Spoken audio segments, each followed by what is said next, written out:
നമ്മൾ ജീവിക്കുന്നത് ആർക്കു വേണ്ടിയാണ്? എന്താണ് നിങ്ങളുടെ ഉത്തരം? സ്കൂളിലും കോളേജിലും പഠിക്കുന്ന കുട്ടികൾ പറയും, ഞങ്ങൾ ജീവിക്കുന്നത് നല്ലൊരു ജോലി കിട്ടാൻ വേണ്ടിയാണ്. വേറെ ചിലർ പറയും, ജീവിക്കുമ്പോൾ കൂടുതൽ പണം സമ്പാദിക്കണം, അടിപൊളിയായി ജീവിക്കണം. പ്രായമായ കൂടുതൽ ആൾക്കാരും ഇങ്ങനെ പറയുന്നു ഞാൻ കേട്ടിട്ടുണ്ട്. ഞാൻ ജീവിക്കുന്നത് എൻ്റെ മക്കൾക്ക് വേണ്ടിയാണ്. ജോലി ചെയ്യുന്നതും കഷ്ടപ്പെടുന്നതുമെല്ലാം മക്കളുടെ നല്ല ഭാവിക്ക് വേണ്ടിയാണ്. എന്നാൽ ഒരു വ്യക്തി താൻ എഴുതിയ ലേഖനത്തിൽ ഇങ്ങനെ എഴുതി, എനിക്ക് ജീവിക്കുന്നത് ക്രിസ്തുവും മരിക്കുന്നത് ലാഭവുമാകുന്നു. വീണ്ടും ഇദ്ദേഹം മറ്റൊരു ലേഖനത്തിൽ ഇങ്ങനെ എഴുതി, ക്രിസ്തുവിന്റെ സ്നേഹം ഞങ്ങളെ നിർബന്ധിക്കുന്നു.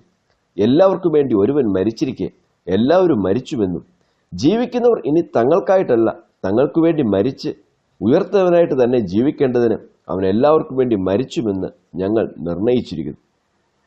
അപ്പോസ്തലനായ പൗലോസിന്റെ ഈ നിർണയത്തെക്കുറിച്ചാണ് നമ്മൾ ഇന്ന് ഒരുമിച്ച് ചിന്തിക്കുന്നത്. ഗോഡ്സ് ഡിസയർ ഫോർ യുവിലേക്ക് താങ്കൾക്ക് സ്വാഗതം. എന്താണ് പൗലോസിനെ ക്രിസ്തുവിന് വേണ്ടി മാത്രം ജീവിക്കാൻ പ്രേരിപ്പിച്ചത്? 2 കൊരിന്ത്യർ 5:14 അപ്പോസ്തലൻ ഇങ്ങനെ എഴുതിയിരിക്കുന്നു, ക്രിസ്തുവിന്റെ സ്നേഹം ഞങ്ങളെ നിർബന്ധിക്കുന്നു. യേശു ക്രിസ്തുവിന്റെ ആഴമായ സ്നേഹത്തെക്കുറിച്ചുള്ള ഉറപ്പാണ് പൗലോസിന് യേശുവിന് വേണ്ടി ജീവിക്കുവാനും മരിക്കുവാനുമുള്ള ധൈര്യം പകർന്നത്. യേശുവിന്റെ ഈ സ്നേഹത്തിന്റെ ആഴം ക്രിസ്തുവിന്റെ ക്രൂശുമരണത്തിലൂടെ പൗലോസിന് ബോധ്യമായി. എല്ലാവർക്കും വേണ്ടി ക്രിസ്തു മരിച്ചുവെന്നത് പൗലോസിനെ സംബന്ധിച്ചിടത്തോളം അനിഷേധ്യമായ സത്യമാണ്. പൗലോസ് പറയുന്നത് ഇതാണ്, യേശു ക്രിസ്തു എല്ലാവർക്കും വേണ്ടി തന്റെ ജീവൻ ബലി കൊടുത്ത് മരിച്ചെങ്കിൽ ഇനി ഓരോരുത്തർ ക്രിസ്തുവിന് വേണ്ടി ജീവിക്കണം. യേശു ക്രിസ്തുവിന്റെ മറ്റൊരു അപ്പോസ്തലനായ യോഹന്നാൻ ഇങ്ങനെ എഴുതി, അവൻ ക്രിസ്തു നമുക്ക് വേണ്ടി തന്റെ പ്രാണനെ വെച്ചു കൊടുത്തതിനാൽ നാം സ്നേഹം എന്ത് എന്ന് അറിഞ്ഞിരിക്കുന്നു. 1 യോഹന്നാൻ 3:16. ക്രിസ്തുവിന് വേണ്ടി ജീവിക്കാൻ മാത്രം അർപ്പണം ചെയ്തവർ ഈ ഒരു ബോധ്യത്തിലാണ് ക്രിസ്തുവിന് വേണ്ടി ജീവിച്ചത്. അവർ ദൈവത്തിന്റെ സ്നേഹം ക്രൂശിൽ കണ്ടു, അത് അനുഭവിച്ചു. അതവരെ യേശുവിന് വേണ്ടി ഒരു ഭോഷനും മണ്ടനും മറ്റുള്ളവരുടെ മുമ്പിൽ തലയ്ക്ക് വെളിവില്ലാത്തവെന്ന നിലയിൽ ജീവിക്കാൻ നിർബന്ധിച്ചു. ക്രിസ്തു എല്ലാവർക്കും വേണ്ടി മരിച്ചപ്പോൾ ലോകത്തിന്റെ പാപം മുഴുവൻ ചുമന്നെടുത്തുകൊണ്ടാണ് മരിച്ചത്. നാം അവനിൽ ദൈവത്തിന് നീതിയാകേണ്ടതിന് അവൻ നമുക്ക് വേണ്ടി പാപമാക്കി. 2 കൊരിന്ത്യർ 5:21. ദൈവം നമ്മെ ക്രിസ്തു മൂലം ദൈവത്തോട് നിരപ്പിച്ചു. വാക്യം 18. ദൈവവുമായുള്ള ബന്ധത്തിൽ നഷ്ടപ്പെട്ടു പോയ ബന്ധം യേശു ക്രിസ്തുവിലൂടെ ദൈവം പുനഃസ്ഥാപിച്ചു. നമ്മെ രക്ഷിച്ചു. നമ്മെ ശിക്ഷാവിധിയിൽ നിന്ന് മോചിപ്പിച്ചു. നിത്യജീവന്റെ അവകാശികളാക്കി മാറ്റി. ഇങ്ങനെ ക്രിസ്തു നമ്മെ സ്നേഹിച്ച് നമ്മെ രക്ഷിച്ചെങ്കിൽ ഇനി നമ്മൾ ആർക്കു വേണ്ടിയാണ് ജീവിക്കേണ്ടത്? ചിന്തിച്ചു നോക്കിയേ.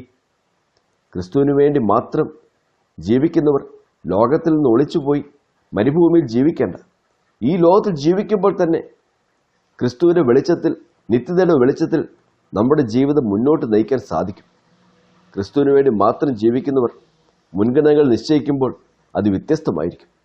അവരുടെ തെരഞ്ഞെടുപ്പുകൾ ദൈവത്തിന് പ്രഥമസ്ഥാനം കൊടുക്കുന്നതായിരിക്കും. കാരണം അവർക്കറിയാം അവരുടെ രക്ഷയ്ക്കും സൗഖ്യത്തിനും അനുഗ്രഹത്തിനും നന്മയ്ക്കും വേണ്ടി ജീവൻ ബലി കൊടുത്തത് ദൈവ മനുഷ്യനായി തീർന്ന ഈ യേശു മാത്രമാണ് എന്ന്. യേശു ക്രിസ്തു മാനവരാശിക്ക് വേണ്ടി ചെയ്ത നിരപ്പിന്റെ പ്രവൃത്തിയെക്കുറിച്ചുള്ള ബോധ്യവും യേശു ക്രൂശിൽ കാണിച്ച സ്നേഹത്തിന്റെ ആഴം അനുഭവിച്ചതുകൊണ്ടാണ് ഫാദർ ഡാമിയൻ മൊളോക്കോ ദ്വീപിലെ കുഷ്ഠരോഗികളെ ശുശ്രൂഷിക്കാൻ പോയതും ഒരു കുഷ്ഠരോഗിയെ മരിച്ചതും. ഈ ക്രൂശിലെ സ്നേഹമാണ് കോടീശ്വരനും പ്രശസ്ത ക്രിക്കറ്ററുമായ CT സ്റ്റഡിനെ തനിക്കുള്ളതെല്ലാം വിറ്റ് ദരിദ്രർക്ക് നൽകി ചൈനയിലേക്കും ആഫ്രിക്കയിലേക്കും മിഷണറിയായി പോകുവാൻ പ്രേരിപ്പിച്ചത്. പ്രിയമുള്ളവരെ, ഒരിക്കൽ കൂടി ഒന്ന് ചിന്തിച്ചേ, നമ്മൾ ജീവിക്കുന്നത് ആർക്കു വേണ്ടിയായിരിക്കണം? പണത്തിനു വേണ്ടിയോ, പ്രശസ്തിക്ക് വേണ്ടിയോ, മക്കൾക്ക് വേണ്ടിയോ, അതോ നമുക്ക് വേണ്ടി ജീവൻ വെടിഞ്ഞ ക്രിസ്തുവിന് വേണ്ടിയോ?